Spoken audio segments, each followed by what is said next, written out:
আসসালামু আলাইকুম রহমতুল্লাহি বরকাতু। এটার নামে প্রবাস জীবন। সারাদিন পরিশ্রম করার পর মক্তবে অফিসে ডিউটি করার পর এখন আবার রাত্রে ডিউটি ওভারটাইম কিছু করতেছে। যে একটা শীত আমাদের হাফারাল বাতানে প্রচণ্ড শীত।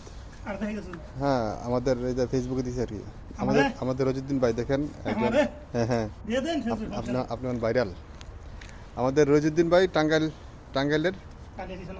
হ্যাঁ, টাঙ্গাইল কোন জায়গা? টাঙ্গাইল কালিহাতি থানা। আমাদের রজিউদ্দিন ভাই অনেক ভালো একজন মানুষ, সাদা মনের মানুষ একজন।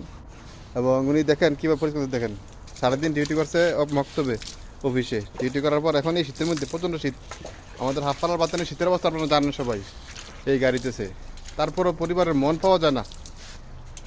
দেশের সরকার অবহেলা করে, সমাজ অবহেলা করে, পাড়া প্রতিবেশী অবহেলা করে, প্রবাসীদের কেউ একটু দেখতে পারে না। এই যে একটা প্রবাসীদের প্রতি আমাদের একটা নির্যাতন, মানসিক এবং শারীরিক সর্বদিক দিয়ে আমরা প্রবাসীরা আসলে নিগৃহীত, নিষ্পেষিত, নির্যাতিত।